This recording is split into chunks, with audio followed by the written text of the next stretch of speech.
అందరికీ నమస్కారం. చాలా రోజుల తర్వాత మళ్ళా మీడియా మిత్రులందరినీ చూడడం చాలా సంతోషంగా ఉంది. మీ ద్వారా ప్రజలకు ఈ 15 రోజులు లేనటువంటి అంశాల్లో కొన్ని అంశాలు మాట్లాడదామని ఈరోజు మీడియా సమావేశం ఏర్పాటు చేయడం జరిగింది. ప్రధానంగా మీరు చూసినట్టయితే ఇప్పుడున్నటువంటి కాంగ్రెస్ ప్రభుత్వం అనుక్షణం కేసీఆర్ గారు జపం చేయడం, అనుక్షణం కేసీఆర్ గారి పరిపాలన బాగాలేదని చెప్పడం తప్పితే మరి వాళ్ళు ప్రజలకు ఏం చేస్తున్నారని మాత్రం ఇప్పటికి కూడా చెప్పడం లేదు.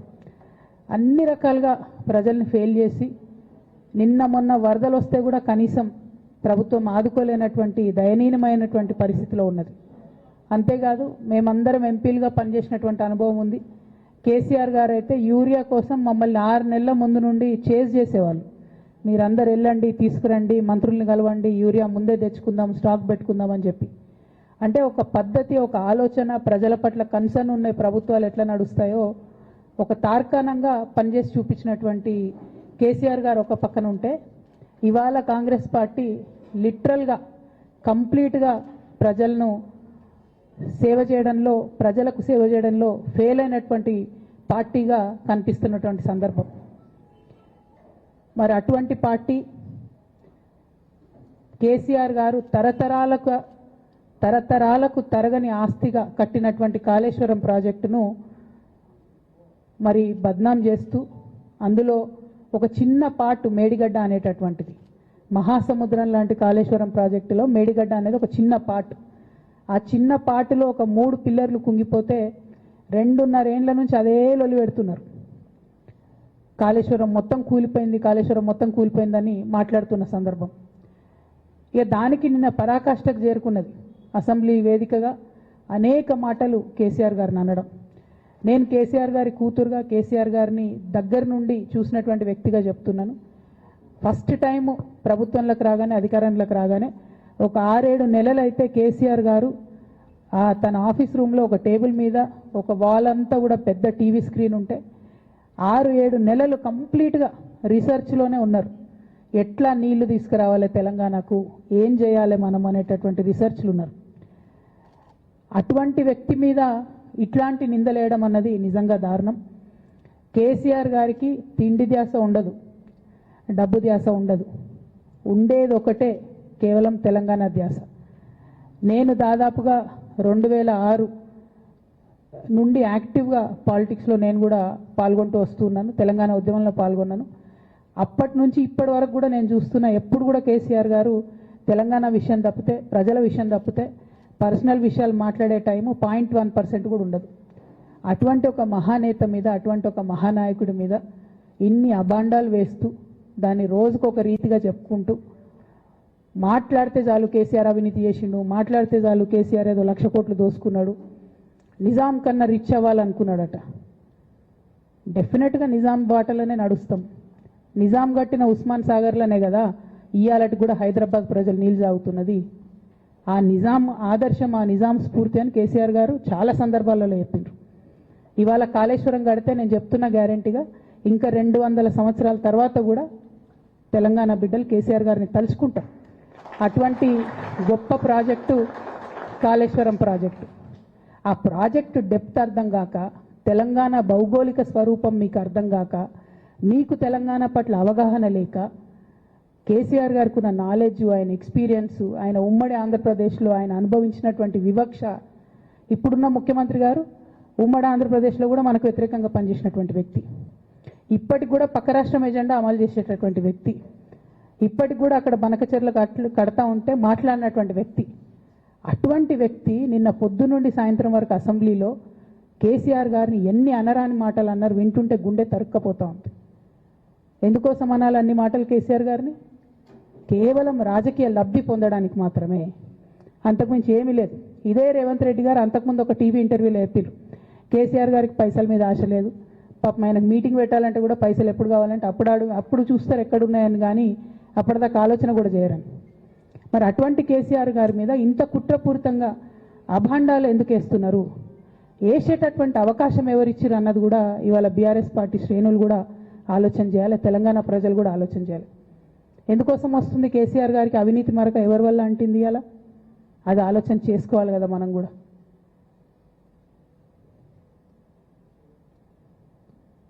కొంతమంది కేసీఆర్ గారి పక్కన ఉన్నటువంటి వాళ్ళు కేసీఆర్ గారి పేరు చెప్పుకొని అనేక రకాలుగా లబ్ధి పొంది వారు చేసినటువంటి అనేక చెత్త పనుల వల్ల ఇవాళ కేసీఆర్ గారి పేరు బద్నామయ్యే పరిస్థితి వచ్చింది.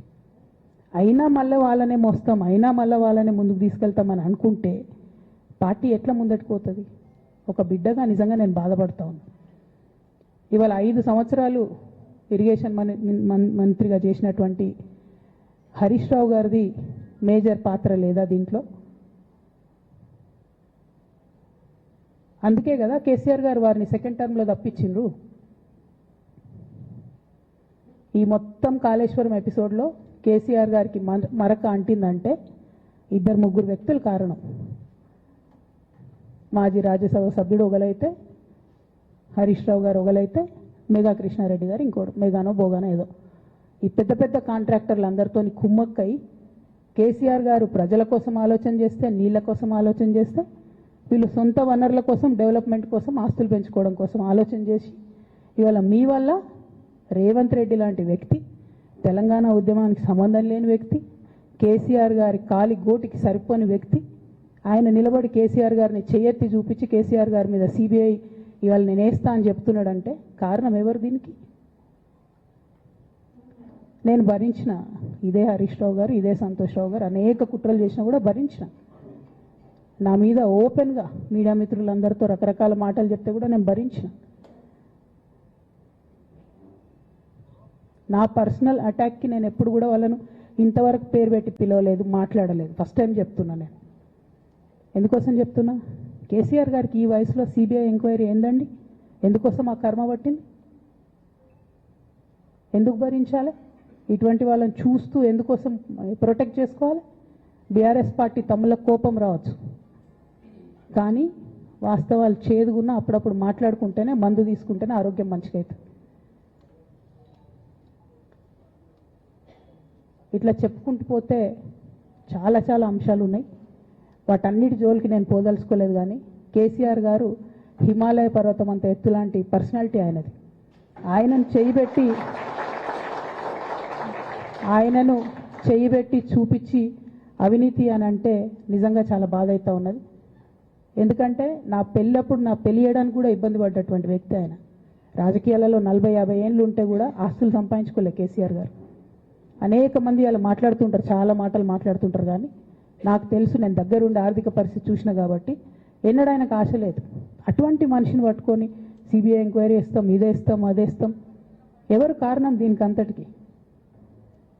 ఈ చేతగాని కాంగ్రెస్ ప్రభుత్వం మీ ఏసీబీ వాళ్ళు పోయి కాళేశ్వరంలో పనిచేసిన 3 ఇంజనీర్లను పట్టుకుంటే ఒక్కొక్క ఇంజనీర్ దగ్గర 100 కోట్ల ఆస్తులు వెళ్తే మీకు ఎందుకు ఎంక్వైరీ చేసే దమ్ము లేదు? వాళ్ళు వెనకాల ఎవరు ఉన్నారో ఎందుకు ఎంక్వైరీ చేస్తలేరు? ఖచ్చితంగా నేను ఇవాళ చెప్తా ఉన్నా, హరీష్ రావు గారు వెనుక, సంతోష్ రావు గారు వెనుక రేవంత్ రెడ్డి గారు ఉన్నారు. వాళ్ళని ఖచ్చితంగా కాపాడతారు అన్ని విషయాలను. వాళ్ళని ఏమనరు, వాళ్ళ గురించి ఏం మాట్లాడరు. బాణం ఎంతసేపు కేసీఆర్ గారి మీద ఉంటుంది. కేసీఆర్ గారిని మాట్లాడాలి, కేసీఆర్ గారిని బదనాం చేయాలి. కానీ దగ్గరుండి ఈ అవినీతి అనకొండలు బీఆర్ఎస్ పార్టీని ఏదైతే డిస్టర్బ్ చేసిండ్రో వాళ్ళని మాత్రం ఏమనరు.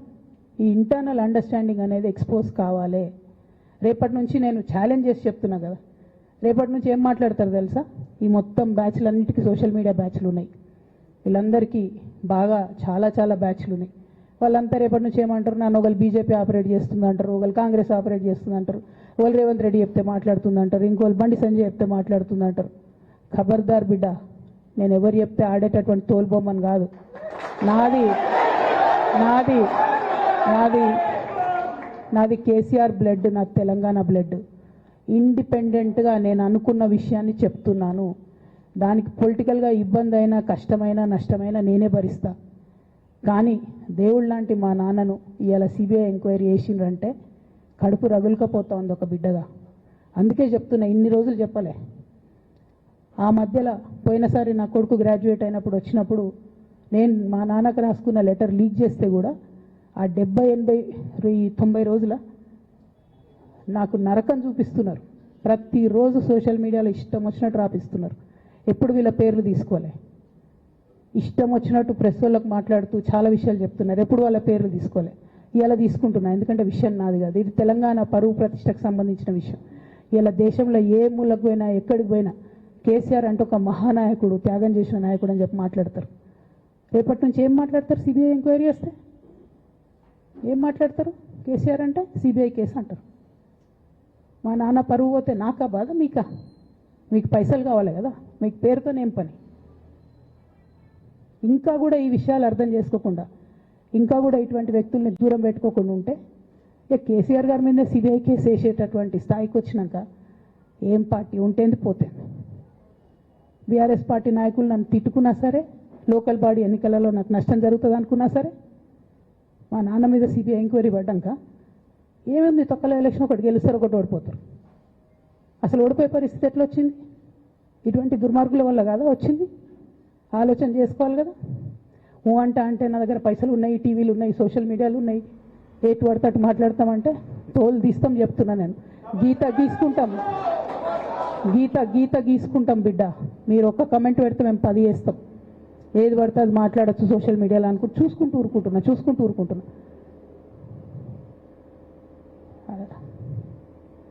పెద్ద సార్ దగ్గరకు వచ్చినాక ఇక కాంప్రమైజ్ అయ్యేది ఏం లేదు.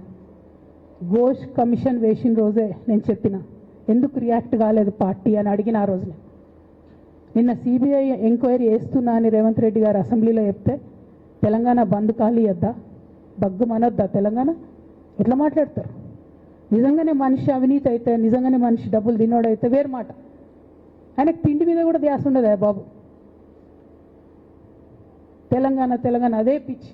అట్లాంటి మనిషిని పట్టుకొని ఇవాళ ఏది పడితే అది మాట్లాడితే కూడా రియాక్ట్ కాకపోవడం చాలా దారుణం, చాలా దారుణం.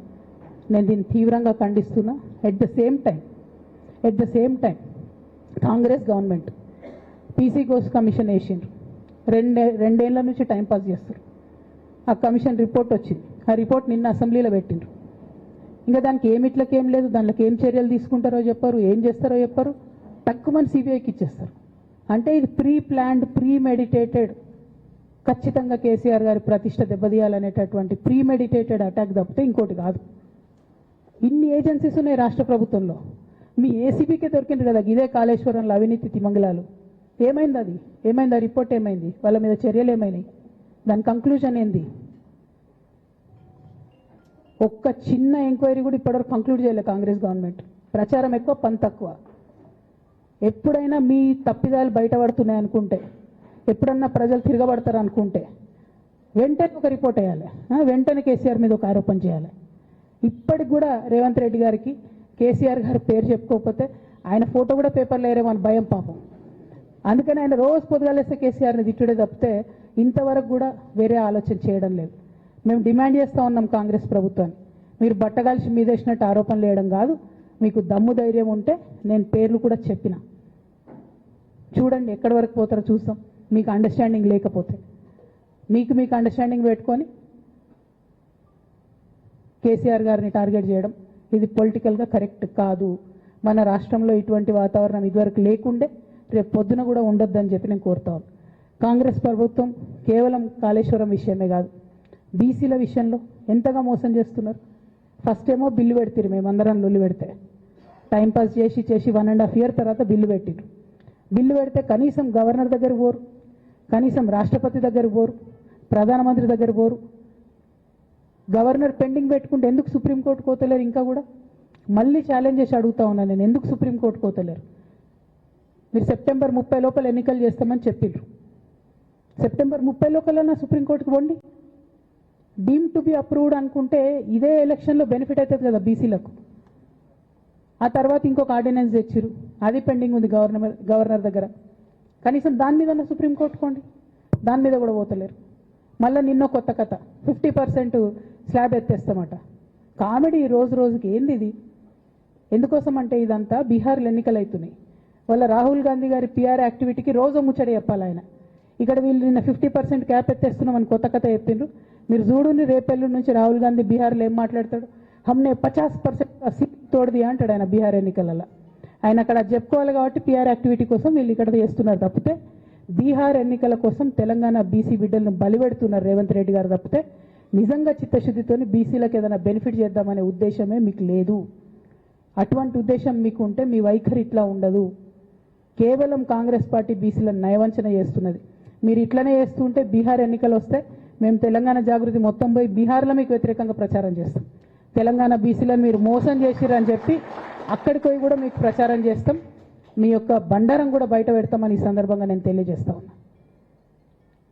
బీసీల విషయమైనా కాళేశ్వరం విషయమైనా చిత్తశుద్ధి లేనటువంటి కాంగ్రెస్ పార్టీని ఖచ్చితంగా మీ వైఖరిని ఎండగడతామని చెప్పి తెలియజేస్తూ, సిబిఐ ఎంక్వైరీ చేసుకున్నా మీరు ఏ ఎంక్వైరీ చేసుకున్నా కేసీఆర్ గారు మాత్రం కడిగిన ముత్యంలాగా బయటకు వస్తారని మళ్ళొకసారి తెలియజేసుకుంటూ మీ అందరి దగ్గర కూడా నేను సెలవు తీసుకుంటా ఉన్నాను. Thank you. జై తెలంగాణ, జై జాగృతి, జై కేసీఆర్.